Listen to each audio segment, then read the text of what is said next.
you probably noticed I don't feel about that war the way we were told we were supposed to feel about that war, the way we were ordered and instructed by the United States government to feel about that war. You see, I'll tell you, my mind doesn't work that way. I got this real moron thing I do. It's called thinking. And I'm not a very good American because I like to form my own opinions. I don't just roll over when I'm told to. Sad to say, most Americans just roll over on command. Not me. I have certain rules I live by. My first rule, I don't believe anything the government tells me. Nothing. Zero. Nope.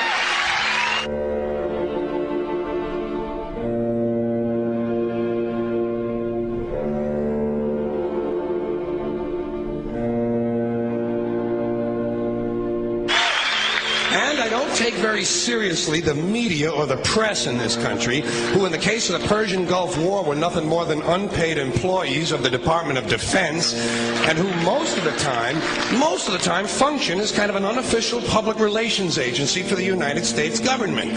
So I don't listen to them. I don't really believe in my country. And I gotta tell you folks, I don't get all choked up about yellow ribbons and American flags. Now, to balance the scale, I'd like to talk about some things that bring us together. Things that point out our similarities instead of our differences. Because that's all you ever hear about in this country is our differences. That's all the media and the politicians are ever talking about, the things that separate us, things that make us different from one another.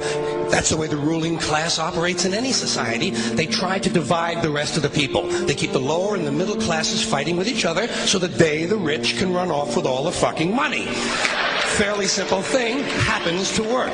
You know, anything different, that's what they're going to talk about. Race, religion, ethnic and national background, jobs, income, education, social status, sexuality, anything you can do, keep us fighting with each other so that they can keep going to the bank. You know how I describe the economic and social classes in this country? The upper class keeps all of the money, pays none of the taxes. The middle class pays all of the taxes, does all of the work. The poor are there just to scare the shit out of the middle class. Keep them showing up at those jobs. Politicians know that word. They use it on you. Politicians have traditionally hidden behind three things: the flag, the Bible, and children. No child left behind. No child left behind. Oh, really? Well, it wasn't long ago you were talking about giving kids a head start. Head start, left behind? Someone's losing fucking ground here. But there's a reason. There's a reason. There's a reason for this. There's a reason education sucks, and it's the same reason that it will never, ever, ever be fixed. It's never going to get any better. Don't look for it. Be happy with what you got. Because the owners of this country don't want that. I'm talking about the real owners now. The big, the wealthy, the real owners, the big wealthy business interests that control things and make all the important decisions. Forget the politicians. They're irrelevant. The politicians are put there to give you the idea that you have freedom of choice. You don't. You have no choice. You have owners. They own you.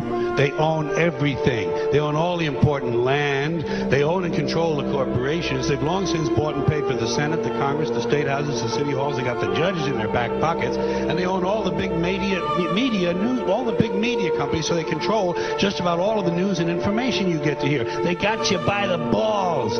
They spend billions of dollars every year lobbying to get what they want.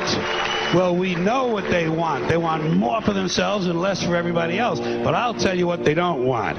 They don't want a population of citizens capable of critical thinking. They don't want well-informed, well-educated people capable of critical thinking. They're not interested in that. That doesn't help them. That's against their interest. That's right. You know something?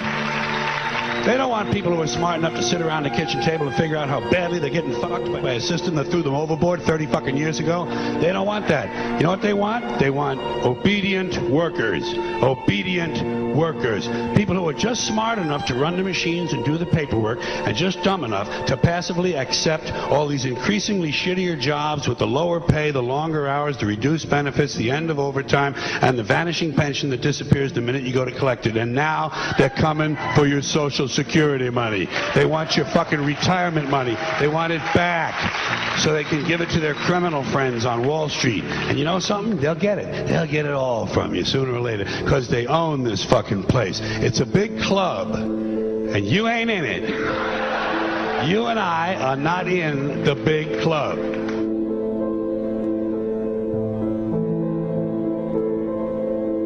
The greatest form of control is where you think you're free when you're being fundamentally manipulated and dictated to. One form of dictatorship is being in a prison cell and you can see the bars and touch it. The other one is sitting in a prison cell but you can't see the bar, you think you're free. What the human race is suffering from is mass hypnosis. We are being hypnotized by people like this. Newsreaders, politicians, teachers, lecturers. We are in a country and in a world that is being run by unbelievably sick people. The chasm between what we're told is going on and what is really going on is absolutely enormous. The greatest hypnotist on planet Earth is a oblong box in the corner of the room. It is constantly telling us what to believe is real. Historically, the control and manipulation of political opinion has been the Freemasons' main weapon in gaining control of countries and states. Once in control of the rulers and politicians of a country, laws and political structures could be changed in accordance with their agenda. However, since restricting the body does not necessarily mean restricting the mind, the Freemason recognizes that their plan for a global government hinges completely on subduing the masses to their agenda, and thus eliminating opposition to their cause. And the greatest threat to their plan, posing more danger than any army or law, is the threat of a free-thinking mind. In order to eliminate this threat and to achieve their objective, the Masons have set about the boldest plan ever devised: the complete control of every aspect of human life, your life. And the weapons they are using against you are in your very homes, entertaining you and your children, and gradually indoctrinating you without you even realizing.